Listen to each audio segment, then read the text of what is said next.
অসমৰ চৰকাৰৰ এজন আদৰ্শহীন ভণ্ড তথাকথিত মহাপ্ৰতাপী নিজকে জহাই থকা মন্ত্ৰী ডক্টৰ হিমন্ত বিশ্ব শৰ্মা তেখেত নগাঁৱলৈ আহিছিলে। তেওঁ এই কাৰণে আহিছিলে যে উন্নয়নৰ ফুপুলা স্বৰূপটো ৰাইজক ঢাকি তেখেতে কেইখনমান দলং কেইটামান আমাৰ অনুষ্ঠান প্ৰতিষ্ঠান তেখেতে উন্মোচন কৰিবলৈ আহিছিলে। তেনে প্ৰেক্ষাপটত এই নাগৰিকত্ব সংশোধনী বিধেয়ক 2016 বাতিলৰ দাবীত অবিৰতভাৱে চলাই থকা সংগ্ৰামখনিত অসম জাতীয়তাবাদী যুৱ ছাত্ৰ পৰিষদৰ সক্ৰিয় সদস্যসকলে মৰিগাঁও বাছ আস্থানৰ সমীপত ক'লা পতাকা তেখেতক প্ৰদৰ্শন কৰা হয়।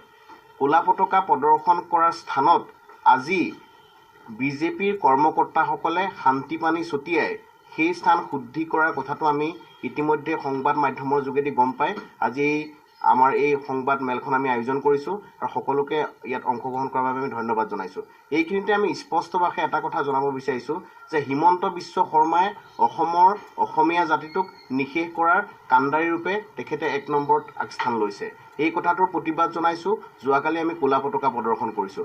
ক'লা পতাকা প্ৰদৰ্শন কৰাৰ পাছত যিসকল বিজেপি কৰ্মকৰ্তাই আজি শান্তি পানী ছটিয়াই সেই স্থান শুদ্ধি কৰাৰ এক আজব ঘটনা অসমৰ এই শান্তি সম্প্ৰীতি তথা আমাৰ এই ধৰ্ম নিৰপেক্ষ স্থানখনত যি এক সাম্প্ৰদায়িক কমিউনেল এক পৰিৱেশৰ সৃষ্টি কৰিবৰ কাৰণে কমিউনেল ৰাইট সাম্প্ৰদায়িক সংঘৰ্ষ সৃষ্টি কৰিবৰ কাৰণে যত্ন কৰিছে, তাত অসম জাতীয়তাবাদী যুৱ ছাত্ৰ পৰিষদৰ তৰফৰ পৰা আমি একমুখে গৰিহণা দিছোঁ তেখেতসকলক। সেই কৰ্মকৰ্তাসকলক আমি শ্ৰদ্ধা জনাই কওঁ যে বৰ্তমান সময়ত অসমখনত এই বাংলাদেশ আফগানিস্তানৰ পাকিস্তানৰ পৰা আহিব লগা যিসকল বাংলাদেশী বা বিদেশী মানুহ আহিব লগা আছে তাৰ প্ৰতিবাদতে অসমে একদম সন্মান জনাই আমি কাৰ্যসূচীখিনি চলাই আছোঁ, সংগ্ৰামখন চলাইছোঁ। তেনে প্ৰেক্ষাপটত এই মানুহখিনিক এক প্ৰকাৰে তেখেতসকলক এটা এনেকুৱা এটা মানে অৱস্থালৈ লৈ গৈছে যাতে আমাৰ মাজত সংঘৰ্ষ সৃষ্টি হওক। সেই কৰ্মকৰ্তাসকলক আমি আহ্বান জনাইছোঁ এনে কাম তেখেতসকলে যাতে দুনাই নকৰে। কাৰণ এটা কথা আমি ক'ব পাৰোঁ, তেখেতসকলে যি উন্নয়নৰ কথা কৈছে সেই উন্নয়নটো কিন্তু সম্পূৰ্ণৰূপে ফুপুলা। নগাঁৱৰ বহুকেইটা ৰাস্তা ঘাট ঘাইপথ বা যিয়ে নহওক সেই আটাইবোৰো এতিয়াও ইমান দুৰৱস্থাত আছে যিটো নগাঁওবাসী ৰাইজ হিচাপে আমিও দেখিছোঁ, তেওঁলোকেও দেখিছে।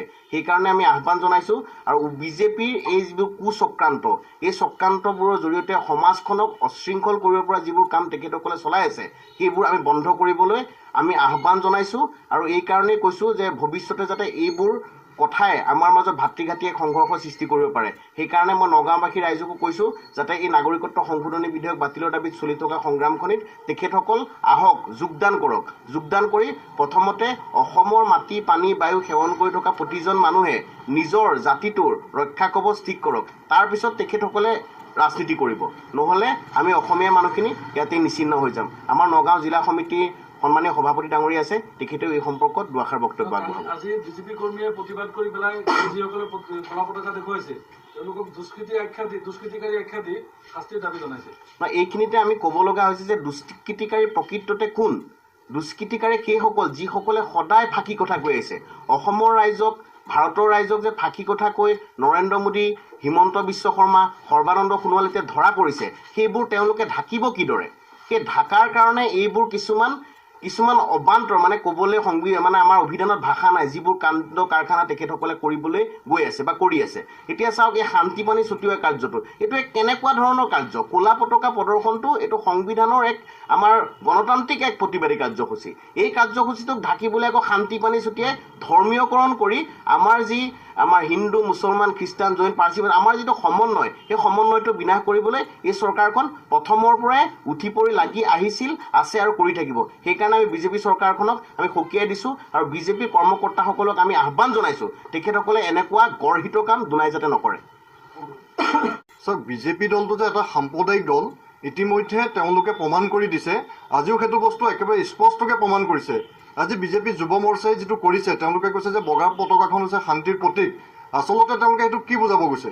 সেয়া শান্তিৰ প্ৰতীক নহয়, তেওঁলোকে এইটো বুজাব গৈছে যে অসমীয়া ভাই ভাইৰ মাজত যুদ্ধখন কেনেকৈ লগাব পাৰি। হিমন্ত বিশ্ব যে শৰ্মা ডাঙৰীয়া তেওঁ যে এজন সাম্প্ৰদায়িক ব্যক্তি সেইটো কথা স্পষ্ট হৈ গৈছে।